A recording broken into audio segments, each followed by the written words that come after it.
Eating that lion. You didn't give him any food for a week. His growl is not going to be near what it was.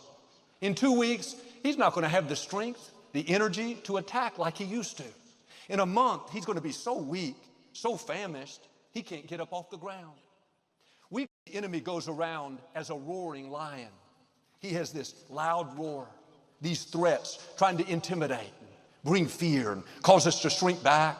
But if you take a lion, a big, strong, healthy animal, has these incredible muscles, can run fast and chase down its prey, jump and attack, has this powerful roar, this growl that strikes fear. It's called the king of the jungle. He rules wherever he goes. But if you were to quit feeding that lion, you didn't give him any food for a week, his growl is not going to be near what it was. In 2 weeks, he's not going to have the strength, the energy to attack like he used to. In a month, he's going to be so weak, so famished, he can't get up off the ground. We couldn't defeat a lion one-on-one when he's healthy. He's way too big and strong and powerful. But if you quit feeding him, it's a different story. He loses all of his power, his strength, his control. In the same way, fear, worry, doubt can seem too powerful. We can't defeat it. It's like it has the upper hand. But if you'll quit feeding it, if you'll quit dwelling on it, quit giving it attention, quit letting it play in your mind, little by little, it'll get weaker and weaker. You'll get to the point where it can't control you. Every time doubt comes saying nothing good is in your future, this sickness is going to be the end, your child is never going to get back on course, that's the roaring lion trying to deceive, manipulate, and limit. Now you get to make the choice. Am I going to feed this lion? When you dwell on it, it's like you're giving him food, making the doubt stronger, the fear, the discouragement. Do yourself a favor, start starving those things. They lose all their power when you quit feeding them. Instead of feeding your fears, take that same energy and feed your hope, feed your faith, feed confidence, feed courage, feed value. I get to work at the other church, some maintenance and landscaping, some repairs, and I was in the television department back then, and I would see him from time to time during the week, and he was very friendly, but he was so negative. Every time we would talk, he would tell me how tough life was, and how he was having problems at home, a leak in the roof, a child causing him trouble. He didn't know how he's going to be able to pay his bills. He would constantly use the phrase, "It's so hard," a dozen times in a short conversation. And I'm not saying that there weren't difficulties, but he was making it so much worse feeding the wrong things. There was faith in him. There was hope. There was victory, but it never got fed. He starved his faith and fed his fears. He starved his hope and fed his doubt. In his early 50s, he was diagnosed with a terminal disease, and he lived a couple more years, and then he passed. A very sad, discouraging life. I thought about how all those years he had told me how hard life was, how it was such a struggle. There was so much disappointment. You become what you eat. If you're always feeding doubt, and discouragement, and I'm afraid I'm going to get sick, this problem's never going to change, you are drawing in all the defeat, the struggle, the heartache. You need to get back on your diet. Quit eating junk food and start eating faith food. When doubt comes saying, you're all hiding in a wine press, afraid of the Midianites. Every time the people of Israel would grow crops or have any kind of flocks and herds, the Midianites would come and raid the city and take whatever they wanted. They were much bigger and more powerful than the Israelites. Well, Gideon was threshing wheat in this cave so he wouldn't be seen. An angel appeared and said, "Mighty hero, the Lord is with you. You are to deliver the Israelites from this enemy." He said to the angel, "How can I deliver the people? I come from the poorest family, and I'm the least one in my father's house." You can tell what Gideon's been feeding: insecurity, doubt, fear. I'm not talented enough. I come from the wrong family. We're at a disadvantage. God knew if Gideon was going to fulfill his purpose, he had to get him to change his diet. That's why the angel showed up and said, "Mighty hero."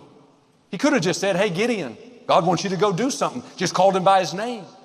But when he said mighty hero, something came alive in Gideon, a spark of faith. He thought, doesn't he know I'm poor? That I come from the weakest family? That I'm not leadership material? Why is he calling me a hero? As if, am I missing something? He was intrigued. Maybe he knows something about me that I don't know. And after he told the angel these excuses of why he couldn't do it and how his family wasn't qualified and he wasn't influential enough, God could have said, fine, Gideon, I'll go find someone else, someone more confident, more talented, more courageous. No, God said to him, Gideon, you will destroy the Midianites as if you were fighting against one man. Gideon was at this critical point. Am I going to keep feeding my doubt, my fear, my insecurity, or am I going to get in on a new diet? Am I going to believe I am who God says I am? That I can do what God says I can do? That I'm not lacking, unqualified, not able, but I'm a mighty hero raised up to leave my mark. Gideon did what we all must do. He quit eating. Isaiah said they will mount up with wings like the eagles. Well, eagles are known for soaring and how they can rise above the storms. They're known for their keen sense of vision. They can spot a fish in the ocean from 100 yards away. They're a strong, majestic bird. It's been said the strength of the eagle is found in its diet. An eagle feeds off of live foods. Their main source of food is fresh fish and other live animals. They don't feed off of dead things nearly as much as other animals. It's not a coincidence that God chose an eagle to compare us to. An eagle doesn't go around eating junk food. It couldn't soar and reach great heights if it was feeding on the wrong things. In the same way, our strength is found in our diet. We're not going to soar if we're eating dead things. Worry, bitterness, doubt, fear, that's junk food. That's going to limit your height, cloud your vision, stunt your growth. You need to feed on live food, faith, hope, favor, victory. When you're in tough times, it's easy to go get some junk food. Why did this happen? God, where were you? I don't understand it. No, get some faith food. Father, you said many are the afflictions of the righteous, but you delivered me out of them all. Lord, I think I'm coming out better than I was before. Well, Joel, my child got off course. I don't think he'll ever get back on track. That's feeding discouragement. That dead food is going to drag you down. Feed on live food. Father, thank you that as for me and my house, we will serve the Lord. That my children are marked, set apart, called, anointed, that they are mighty in the land, that they will fulfill their destinies. Or your dream may seem too big. You don't have the connections. No doors have opened. It's tempting to eat dead food. It's never going to happen. Wasn't meant to be. I don't have what it takes. That's going to talk you out of it. Eating dead food is causing the wrong things to grow. Doubt, discouragement, you can't do it. Change your diet. You're not a chicken pecking around on the ground at anything they can find. You're not a crow eating roadkill, leftover, stinky, stale. That junk's going to poison your spirit. You're an eagle. You were made for live food. The healthiest food you can find is what God says about you. Father, my dream looks impossible, but I know you can do the impossible. That you're making ways where I don't see a way. That your favor's causing me to stand out. That what you have promised me will come to pass. That's feeding faith, feeding hope. That's what's going to cause you to soar and go places that you've never dreamed. This is where the Israelites missed it. God brought them out of slavery. They saw the Red Sea part. Pharaoh's army drowned, water come out of a rock. God supernaturally delivered them and sustained them. They were headed toward the promised land when Moses sent 12 men to spy it out. 10 came back and said, Moses,